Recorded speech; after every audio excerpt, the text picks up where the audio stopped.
welcome back to another video. I said I'd make a video on this ridiculous claim once and for all, hopefully. So let's just get right to it, shall we? Essentially, media has been constantly branding us Star Wars fans as, well, the isms, I like to call it. You know, sexism, racism, any other ism you want to add in there. I don't want to join your newsletter.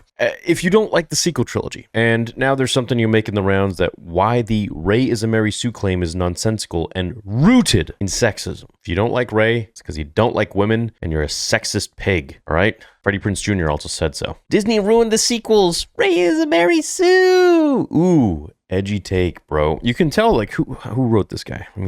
Anyways, unfortunate truth about a large percentage, where do they get those analytics? Out of his ass.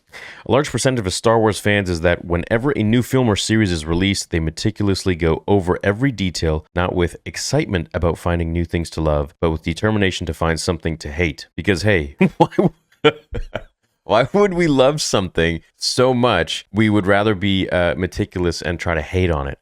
Because hatred is an emotion that simply stems from loving something originally, which was then changed, but all because there's women in it now. For some of these people, it's because they created a narrow field of expectations in their own mind, or they just wanted the same story that they were getting, to continue, but completely deviated, but that's okay too. And anything slightly different than their own ideas will lead to disappointment for them. For others, it's a quest for catchy YouTube headlines that will get them likes from bitter haters and arguments in the comments. Still others consciously or unconsciously allow things like racism or sexism to cloud their judgment. After the announcement of a Rey Skywalker movie at this year's Star Wars Celebration, a common cretinous complaint has resurfaced among the fandom menace. Oh shit. Okay, I feel like this person embodies what Twitter is to this day. Rey is a Mary Sue spoken, whined, holy crap. Who shat in this person's coffee? I don't even know what to call them. Most often by those Redditors and YouTubers who spew bilge about sequels being retconned and Disney ruining everything. Oh, Darth Melvin. Knights of Melvin. Shout out to the Knights of Melvin. This claim actually has no logical basis after even a cursory analysis of the trilogy. No basis whatsoever. The statement also has sexist connotations from the very conception of the term to its application in this context. Oh, I'm going to rip this one apart, man. This is going to be great. Angry and confused? You bet. Calm down, edgelords. I'll walk you through it. Well, why not run? The term Mary Sue was first coined in 1973 by Paula Smith in her satirical story of Trekkie's Tale. Back then, a common characteristic of Star Trek fan fiction was a young main character, usually a woman, who was portrayed as unreasonably gifted across every discipline: intellect, combat, the arts, etc. This character would often become respected and maybe even loved by main characters such as Kirk or Spock, and would end the story by saving the day in heroic fashion. Smith's parody mimicked these poorly written plot lines, naming the main character Mary Sue. Afterwards, the term was generally accepted as the name for those fantastically idealized characters. Wikipedia summarizes a character archetype in fiction, usually a young woman who is often portrayed as inexplicably competent across all domains, gifted with unique talents or powers, liked or respected by most other characters, unrealistically free of weaknesses, extremely attractive, innately virtuous, and or generally lacking meaningful character flaws. Now, before we continue here in this beautiful explanation by someone who's clearly not triggered, just keep in mind Ahsoka and her character. Does this apply to Rey? Nope, but let's get through it anyway. No, because, Rey had the penultimate level of training compared to Ahsoka, compared to Anakin Skywalker, compared to Luke Skywalker. She failed just as many times, and she struggled just as many times, right? Yeah, that's what I thought. There's a lot here, so we'll start with the easy parts. And, the easiest way to kind of debate these kinds of very closed-minded people is to just say, okay, well, let's look at the board here. What has Rey really struggled with? They'll come up with a few answers. What have other characters who aren't deemed a Mary Sue that are also female struggled with? Such as Ahsoka, Princess Leia, Asajj Ventress, Bo-Katan, Sabine Wren, who now can use the Force, is kind of being labeled a Mary Sue for her Force abilities, but was never really that much before. Mara Jade, Astala Shan, Satele Shan, Ripley from Alien. We can go out of the franchise too if you so wish. There's a lot that we can pull from here, and it's not going to be pretty. So that's just the women. We want to talk about Mary Sue as a general term. We can talk about Gary Stu as well, Anakin, Luke, anybody else. Innately virtuous doesn't really seem to fit. No one is perfect in the Star Wars universe, especially on brutal worlds like Jakku, where, brutal worlds like a desert. Try one with 2 suns, where one needs to fight to survive. Rey is a good person, just like everyone else in the Resistance. Nothing reasonably out of the ordinary there. Next is extremely attractive. Debatable. While Daisy Ridley undoubtedly kills it on the red carpet, Ali G came to mind. Booyakasha! Rey's looks are not a meaningful part of the story, making that aspect another non-issue. Usually a young woman. Welp, you got me there. Rey is indeed a young woman. Debate over. What was the debate there? Let's examine liked or respected by most other characters. Seems like a pretty low bar, but still has issues with her peers and allies. Even within the Resistance, she and Poe butt heads immediately in The Rise of Skywalker, and Luke's attitude towards her, he is impatient, almost spiteful. Wow, just when I thought this article couldn't get any more interesting.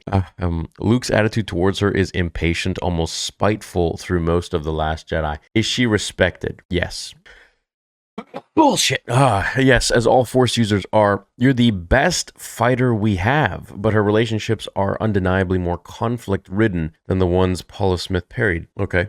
Let's pivot. Lacking meaningful character flaws and unrealistically free of weaknesses. Many critics have taken the lazy route of she has no character arc or similar, but that's not a very observant take. Her yearning for family and her desperation for her parents to return, or at least to find out who they were, while understandable, were traits that made her vulnerable to Snoke and Kylo Ren. Her emotion, which a reasonable person could classify as realistic, was a weakness and an obstacle in her journey toward becoming a Jedi. It took an entire trilogy and a surprising genealogical reveal for her to let go of her obsession with her ancestry and realize that family can be chosen, and that blood alone does not determine who you are. Yeah, after Daisy Ridley being told that maybe Rey is a Kenobi, and then it's being switched to, a completely different writer and director, Rian Johnson, who subverted all our expectations by having Rey find out that she's literally a nobody and that her parents were drunks. And then finding out that she is the granddaughter of the most powerful Sith Lord in the galaxy. Yeah.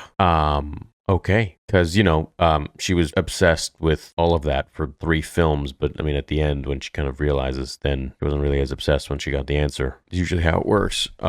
Let's talk about that ancestry reveal because it ties directly into the most commonly touted aspect of the Mary Sue question. Guess I should have done this in the beginning here. Inexplicably competent across all domains, gifted with unique talents or powers. This is where everyone thinks they have a checkmate. How could she fly the Millennium Falcon so well? How could she beat Kylo Ren when she'd never even used a lightsaber before? Yeah. How could she resist Kylo Ren's interrogation? Good question. Your point? Before I answer those questions, more accurately point out where the films themselves answer those questions. The most important point here is that Rey is the granddaughter of Emperor Palpatine. There's the easy. Why should Anakin ever have to train for anything? He is the chosen one. Why should Luke ever have to train for anything? He's the son of the chosen one. You know what? When you put it that way, why should anyone have to train for anything? That's in the title, Ahsoka, why did she even train? He's the apprentice of the chosen one. It doesn't even get better. She's already chosen to be his apprentice of the chosen one, which means you got to be like the pinnacle apprentice of all apprentices. You're like the king apprentice. So, you don't really need to train or go through anything at that point, right? It's in the title. You got the title, you're good. The man was the most powerful Sith Lord in the last century, turning entire galactic governments against each other for his own benefit, and we all accepted that without question. Does it not make sense that his offspring would be unnaturally talented? His son, which would be his first offspring, was literally useless. He was a clone of himself that he calls his son, and he escaped. But he kept him alive purely because of genetic material in case something would happen. Literally as like spare tissue. That's how valuable he was. There was no other value to him other than being a test tube subject in case something went wrong. A backup, if you will, because he was literally useless and didn't have any force powers. I read the episode 9 book. I have an idea of what I'm talking about here. Does it not make sense that his offspring would be unnaturally talented? None of her skills are inexplicable at all, but sure, let's get into the minutia anyway. So skills, require tons and tons of training. You look at Obi-Wan Kenobi, who was one of the, this is fact, one of the least gifted Jedi in the Jedi Temple. Yet it was his discipline for training that got him to the level that he was at, where he could fight Anakin Skywalker one-on-one on kind of almost equal plane, you know, and it was his experience in fighting that actually helped him in the end. But that literally put him on par with the Chosen One, and the Chosen One had to fail so many times. I mean, let's not even look at the Clone Wars cartoon show. Let's look at the movies. I mean, the kid failed a million times as a kid, okay? Being born as a slave, essentially, with Watto. Then he, just looking at the films, got his butt handed to him by Dooku. I mean, he was always talked down to by the Jedi, but let's talk physically. Got his butt handed to him by Dooku. He lost to Obi-Wan. He lost to so many different people. If we go into the Clone Wars and we go into the 2D Clone Wars by Genndy Tartakovsky, there's just like so many different instances of Anakin having to really earn his keep and earn his claim as the Chosen One, as the poster boy of the Clone Wars. And it's not because he's the Chosen One, it's because he failed so many times. It's because he failed and he learned and he trained and he tried and he applied himself and he was obsessed with working hard for it. So there's that. Okay, how could she fly the Falcon so well? Well, first of all, she didn't. She banged it into all kinds of things in Jakku Chase, but also piloting is a common skill for many in Star Wars.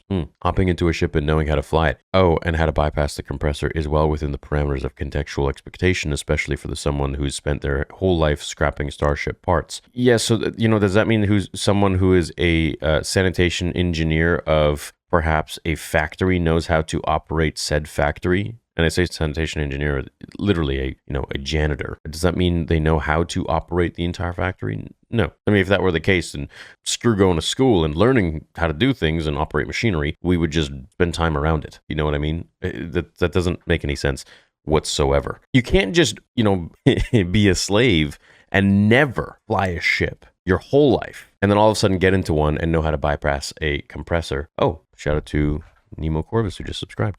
How to bypass a compressor and know how to fly a ship. It just doesn't work like that. How could she beat Kylo Ren when she'd never used a lightsaber before? As we see in the beginning of the film, she grew up defending herself in melee combat. Her quarterstaff is not a lightsaber, of course, but it was established early on that she has the instincts and the reflexes to hold her own in a fight. Yeah, you mean like when she was doing the Talama Parqua, when she was saying that against the little grubby dude in the desert who was trying to get her keep, against a fully trained dark side force user who is the grandson of the Chosen One and literally had an uncle who is the son of the Chosen One training him for most of his life. No, that doesn't make sense at all. Of course, but it was established early on that she has the instincts and reflexes to hold her own in a fight, just like Kylo Ren does.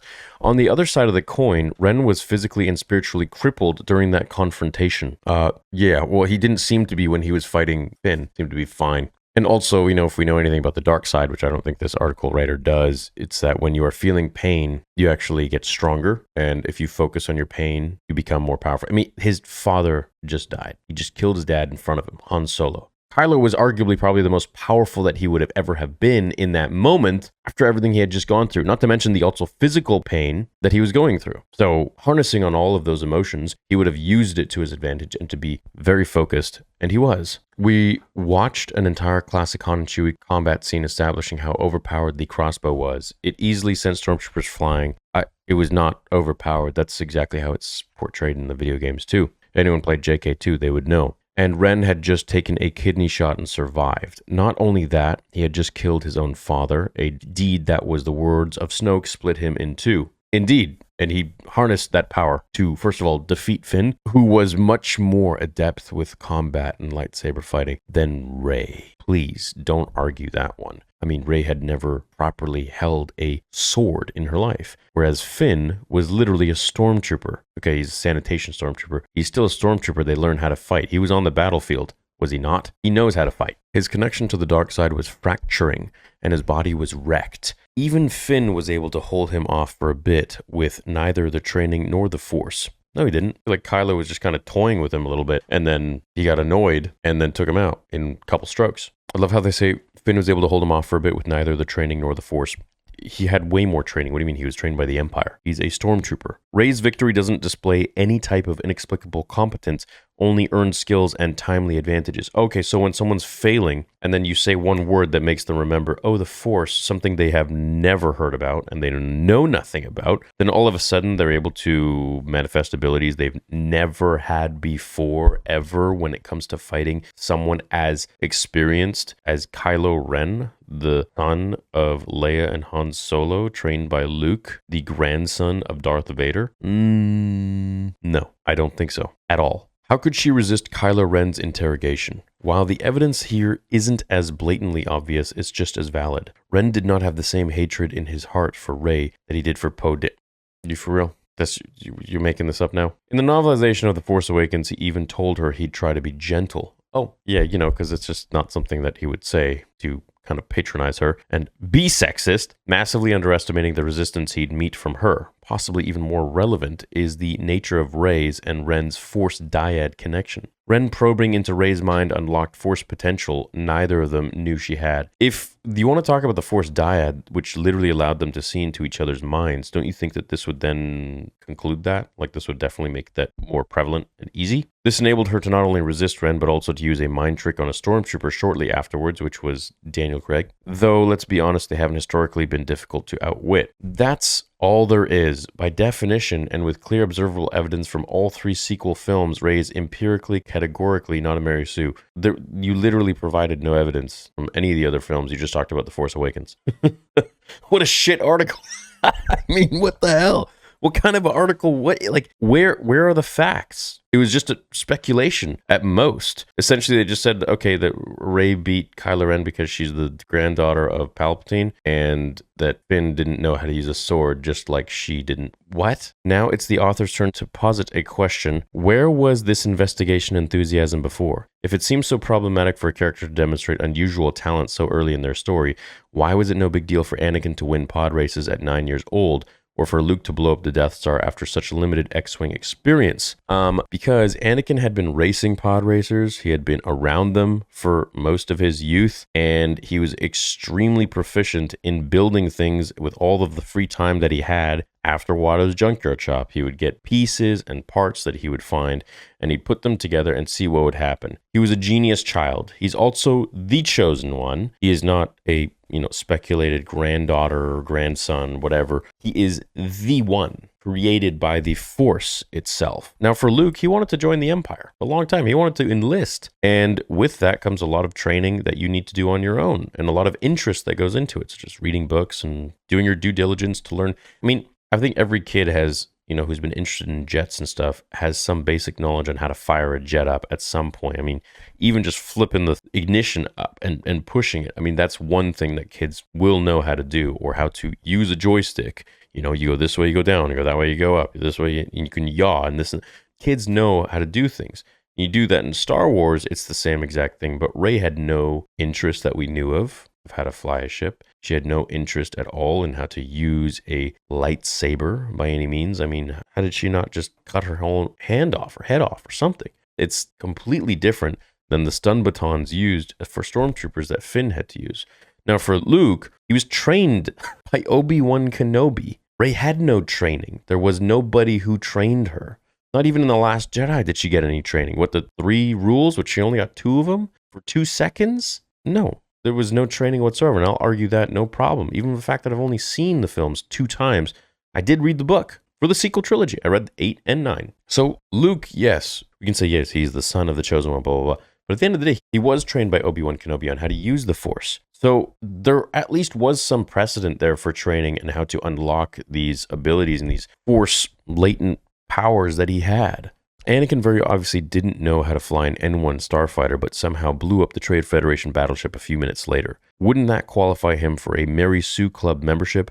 Why do these circumstances only apply to Rey? Because Rey, first of all, is not the chosen one. Second of all, Anakin knew how to race pods.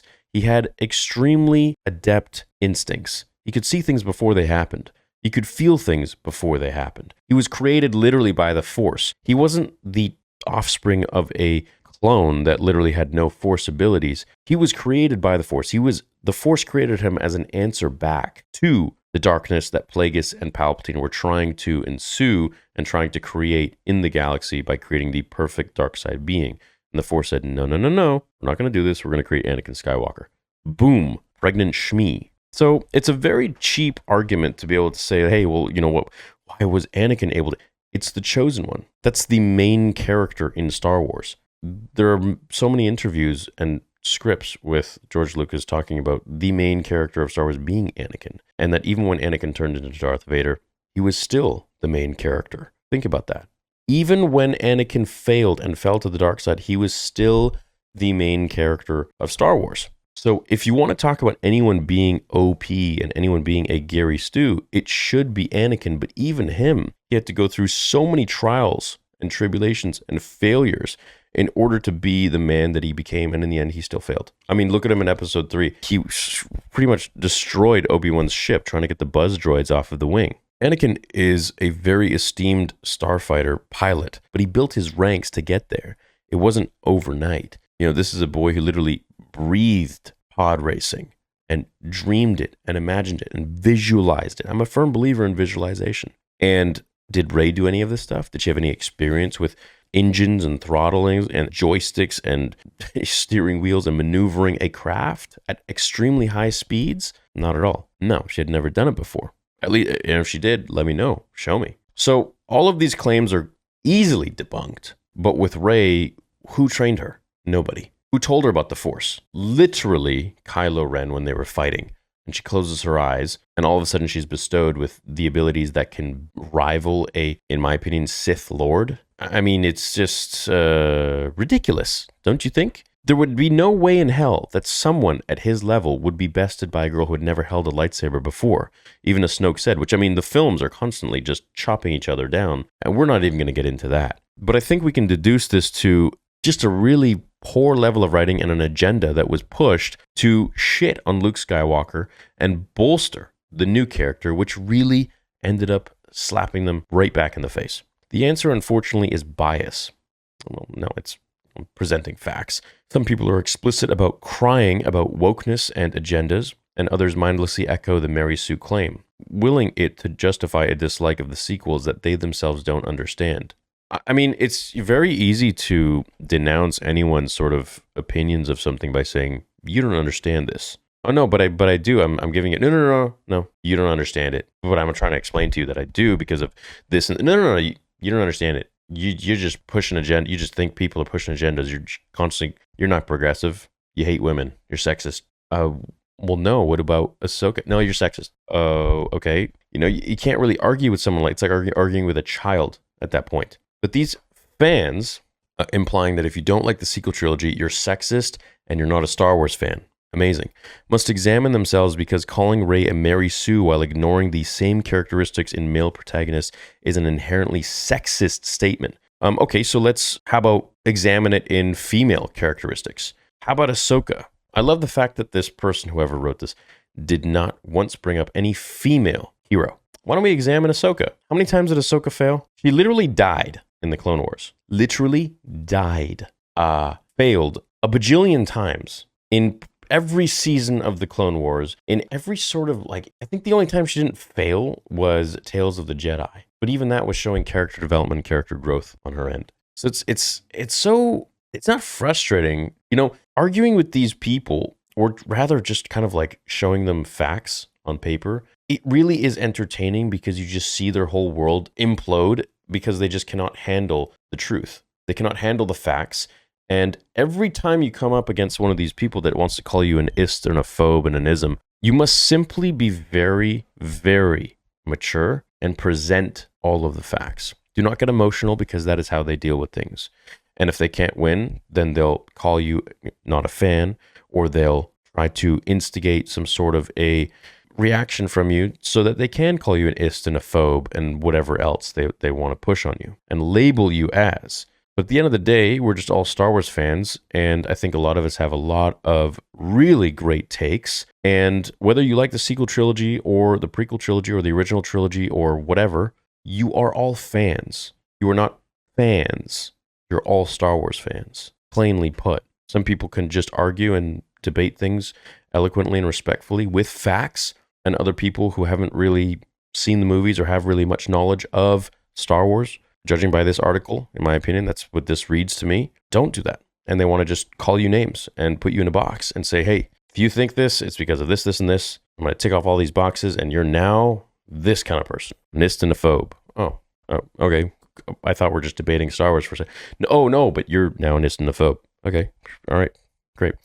Not to mention woefully inaccurate after even a cursory glance through the sequel trilogy, but facts and research don't matter to everyone, so stay mad, I guess.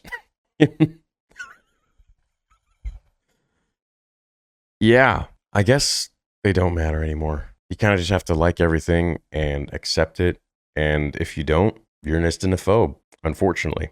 But hey, that's just my opinion, and I'm just, another Star Wars fan, so let me know what you guys think about this. Is this article bang on the nose, or are we all just having to do a little more due diligence with our point of view of Star Wars and kind of take a look at who's in the mirror at this point? Maybe we're just edgelords, and we need to come to terms with it.